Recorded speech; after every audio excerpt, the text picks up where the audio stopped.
Hello students, have a nice day and good luck for your exams.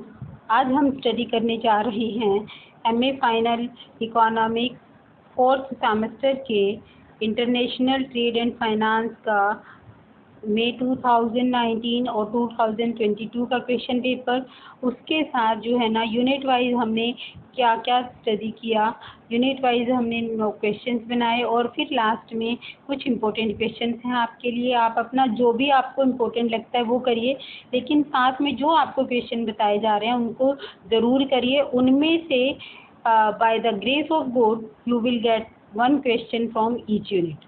तो सबसे पहले है आपका ये इम्पोर्टेंट और कंपल्सरी वाला क्वेश्चन है। सबसे पहले कि आपको कैपिटल अकाउंट के बारे में बताना है, फिर उसके बाद है फॉरवर्ड एक्सचेंज रेट क्या होता है, डिवेल्यूएशन ऑफ मनी जो है ना वो क्या होता है। उसके बाद नेक्स्ट है आपका ये fourth question, what is the expenditure reducing fiscal policy member country of EU, when and why WTO is formed, name the two countries which is the highest export, tea export, ठीक है ना, and highest export is done कहाँ से किया जाता है, main two features of latest trade policy of India. ठीक, ये था आपका कंपल्सरी वाला क्वेश्चन। फिर ये आपका यूनिट 1, यूनिट 2, यूनिट 3 और यूनिट 4। इनके क्वेश्चंस बेटे मैंने लास्ट में लिखे हुए हैं, इसलिए मैं इसको थोड़ा जल्दी जल्दी कर रही हूँ। यूनिट वाइज मैंने आपको बताया हूँ। फिर उसके बाद ये है आपका मई 2022 का क्वेश्चन पेपर है ये। तो इसमें आपका कंपल्सरी वाला क्वेश्चन जो है ना वो क्या रहता है, फर्स्ट कि distinguish between temporary and fundamental disequilibrium of BOP. BOP का टेम्परेरी और फंडामेंटल डिसइक्विलिब्रियम बताना है। डिवेल्यूएशन का क्वेश्चन इस बार फिर रिपीट हो गया, इसलिए इसको आप बहुत अच्छे से करना। तो लिंकेज बतानी है आपको फॉरेन ट्रेड मल्टीप्लायर की लीकेज यानी कि कमियां क्या क्या हैं, कमर्शियल कंट्रोल्स क्या होती हैं, और चाहिए साउथ कॉपरेशन जो है ना उनके बारे में बताना है। अब जैसे मुझे ये लगता है कि साउथ क्वेश्चन यहाँ पे ये रहा ना, दक्षिण सहयोग जो है ना, इससे क्या अभिप्राय है, ठीक है ना। फिर उसके बाद है ट्रेड क्रिएशन क्या होता है, कस्टम यूनियन में हम पढ़ते हैं इसको। एफडीआई जो है वो कैसे मतलब मैन्युफैक्चरिंग सेक्टर को इफेक्ट करता है, और डिसएडवांटेजेस आपको एफडीआई की बतानी है। यानी कि यहाँ पर दो क्वेश्चंस जो है ना ये आपके एफडीआई से आ गए, इसलिए एफडीआई का क्वेश्चन जो है ना यहाँ पर थोड़ा सा इम्पोर्टेंट हो जाता है। इसके बाद है ये आपका यूनिट 1 का क्वेश्चन, ठीक है। ये यूनिट 2 के क्वेश्चंस हैं दोनों, ये यूनिट 3 के हैं और ये यूनिट 4 के हैं। अब बेटे इन दोनों क्वेश्चन पेपर से मैंने क्या एनालाइज किया, ये देखिए। यहाँ पर हमने देखा कि 2019 में यदि हम देखते हैं तो पहला क्वेश्चन जो है ना वो आपका एक्सचेंज रेट के डिटर्मिनेशन से है, ठीक है ना, कि एक्सचेंज रेट कैसे डिटरमिन किया जाता है, इसका प्रोसेस और रोल बताना है। दूसरा बीओपी एडजस्टमेंट से है। यदि हम 2022 का क्वेश्चन पेपर देखें तो इसमें बीओपी का इक्विलिब्रियम और डिसइक्विलिब्रियम पूछा गया है, और उसके बाद जो है ना फिर फॉरेन एक्सचेंज मार्केट के पार्टिसिपेंट्स और लिंकेज बताई गई है between spot and forward exchange rate की, ठीक है। यहाँ पर ये जो है ना, यहाँ पर भी एक्सचेंज रेट से क्वेश्चन है, यहाँ पर भी एक क्वेश्चन एक्सचेंज रेट से है, और ऊपर वाले में जो है ना आपका बीओपी से क्वेश्चन आता है। यानी कि आपका इस यूनिट में एक क्वेश्चन बीओपी से बनेगा और एक जो है ना वो आपका बनेगा एक्सचेंज रेट से, ठीक है। तो यदि आप पूरा सिलेबस नहीं करना चाहते तो यहाँ पर आपके एक क्वेश्चन जो है ना आप एक्सचेंज रेट का कर सकते हैं और एक आप बीओपी का कर सकते हैं। दोनों में से एक क्वेश्चन करेंगे तो आपका 100% एक क्वेश्चन जो है ना वो निकल जाएगा। अब ऐसे ही हम बात करते हैं यदि हम सेकेंड यूनिट की। सेकेंड यूनिट में फॉरेन ट्रेड मल्टीप्लायर जो है ना विद रिकर्शन इफेक्ट बताना है। उसके बाद जो है ना एक्सपेंडिचर स्विचिंग पॉलिसी बताई हुई है बीओपी की। नीचे में जो है ना इनकम डिटर्मिनेशन है फॉरेन ट्रेड मल्टीप्लायर से, और मॉनेटरी अप्रोच है। यानी कि यहाँ पर एफटीएम जो है ना फॉरेन ट्रेड मल्टीप्लायर, ये आपका इम्पोर्टेंट टॉपिक बनता है, मोस्ट इम्पोर्टेंट है। इसमें से एक क्वेश्चन आपका आता ही आता है। तो foreign trade multiplier with recursion और विदाउट रिकर्शन आप जरूर करना, और फॉरेन ट्रेड मल्टीप्लायर से इनकम डिटर्मिनेशन जो है ना यदि आप ये कर लेंगे तो डेफिनेटली आपका एक क्वेश्चन यहाँ से कंप्लीट हो जाता है।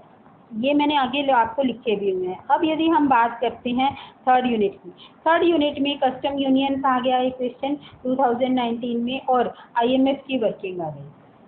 मई 2022 में यदि हम बात करते हैं तो यहाँ पर फिर से IMF आ गया।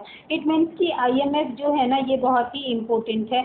तो IMF को आप, इस ऑर्गेनाइजेशन को आप बिल्कुल भी मत छोड़ना, इसको 100% करना। फिर उसके बाद जो है ना यहाँ पर जैसे कस्टम यूनियन नहीं आया तो इकोनॉमिक इंटीग्रेशन के अंदर सार्क आ गया। तो शार्क का क्वेश्चन यहाँ पर आ गया। तो इस बार क्योंकि जो है ना आपका G20 का इम्पोर्टेंट है, तो G20 तो नहीं, लेकिन आप EU को यहाँ पर अच्छे से स्टडी कर सकते हैं। ठीक है, अब हम बात करते हैं फोर्थ यूनिट की। फोर्थ यूनिट का आपका जो क्वेश्चन है उसमें आपका बनता है कि फॉरेन ट्रेड जो है ना उससे के कॉरस्पॉन्डिंग चेंज ट्रेड पॉलिसी जो है, और चेंजेस एंड डायरेक्शन और composition. Changing direction and composition जो है ना ये तो आपका क्वेश्चन आना ही आना है। ये तो 100% श्योर है कि चेंजेस डायरेक्शन और कंपोजिशन में से क्वेश्चन आएगा ही आएगा। फिर यहाँ पर फॉरेन ट्रेड रिफॉर्म्स के बारे में भी बताया गया है। ठीक है ना। अब हमें यहाँ पर फोर्थ यूनिट में से क्वेश्चन कौन कौन से करने हैं, अब हम उनको स्टडी करेंगे। ये आपके इम्पोर्टेंट क्वेश्चंस की लिस्ट है, ध्यान से स्टडी करिएगा। और जो भी मैं आपको बता रही हूँ यदि आप ये करेंगे तो डेफिनेटली जो है ना इस यूनिट में से आपको एक क्वेश्चन मिल ही जाएगा। सबसे पहले फर्स्ट यूनिट में से आप बीओपी का मीनिंग, उसके कंपोनेंट्स और उसका इक्विलिब्रियम और डिसइक्विलिब्रियम प्रोसेस जो है ना इसको बहुत अच्छे से स्टडी करेंगे। और एक बीओपी एडजस्टमेंट करेंगे under fix and flexible exchange rate. ठीक है। थर्ड क्वेश्चन इसमें से एक्सचेंज रेट मार्केट जो है ना उसके एक्सपेक्टेशंस पढ़ेंगे under spot rate, forward rate, exchange rate and speculative pressure. ये आपका जो है ना क्वेश्चन बनते हैं 3 आपके यूनिट फर्स्ट में से। आप इनको नोट कर लीजिए, मैंने इसलिए इसका जो है ना बैकग्राउंड भी क्लियर कर दिया ताकि आप इसको आसानी से पढ़ सकें। अब यदि हम यूनिट 2 की बात करते हैं तो यूनिट 2 में FTM फॉरेन ट्रेड मल्टीप्लायर तो आपको छोड़ना ही नहीं है। फॉरेन ट्रेड मल्टीप्लायर आपको ज़रूर करना है। ठीक है ना। फॉरेन ट्रेड मल्टीप्लायर एक तो वो है उसका डिटर्मिनेशन हो गया, दूसरा इनकम डिटर्मिनेशन प्रोसेस क्या होता है। एक आप यहाँ से सेफ साइड में रहने के लिए एक्सपेंडिचर स्विचिंग पॉलिसीज कर सकते हैं। बीओपी उनका जो है ना बीओपी की एक्सपेंडिचर स्विचिंग पॉलिसी जो है ना उनका क्या रोल रहता है। ठीक है। अब यदि हम बात करते हैं थर्ड यूनिट की, थर्ड यूनिट में कस्टम यूनियन का टॉपिक मोस्ट इंपोर्टेंट हो जाता है, इसलिए आप इसको पूरे को करना, इसका इक्विलिब्रियम, इसकी ट्रेड क्रिएशन, ट्रेड डाइवर्जन, सब कुछ अच्छे से करके जाना। IMF और इसका कंडीशनैलिटी क्लोज, जिसका कंडीशनैलिटी क्लोज जो है ना कई बार 8 मार्क्स में आ जाता है। IMF का रोल आ गया, IMF नहीं आएगा, अब यहाँ पर आपका वर्ल्ड बैंक आ गया, एशियन आ गया, मतलब एशियान है ये। ठीक है ना। EU आ गया, कोई भी ये टॉपिक आ सकते हैं। इनमें से ये ऑर्गेनाइजेशन आप बिल्कुल भी मत छोड़िएगा, इसमें से क्वेश्चन पूरा अटेम्प्ट होने के 100% चांसेस हैं। ठीक है। अब यदि हम बात करते हैं फोर्थ यूनिट की, तो फोर्थ यूनिट में आपका इम्पोर्टेंट क्वेश्चन जो है ना एक तो आपका बनता है 100% ट्रेड वो डाइवर्स वो कंपोजिशन एंड डायरेक्शन। ये तो क्वेश्चन आना ही आना, इसको तो कोई रोकता ही नहीं। दूसरा आपका FDI और sectoral growth in of India. FDI का क्वेश्चन जो है ना ये आप कंप्लीट कर लीजिएगा। FDI का टॉपिक एक सेक्टरल ग्रोथ ऑफ इंडिया जो है ना इसके बारे में। इस तरीके से आपका जो है ना बेटे ये पूरा पेपर हो जाता है, इसको बहुत अच्छे से कर लीजिएगा। ये मैंने आपको इम्पोर्टेंट क्वेश्चंस की पूरी लिस्ट दे दी है। एक बार फिर मैं इसको थोड़ा सा स्क्रॉल डाउन कर देती हूँ।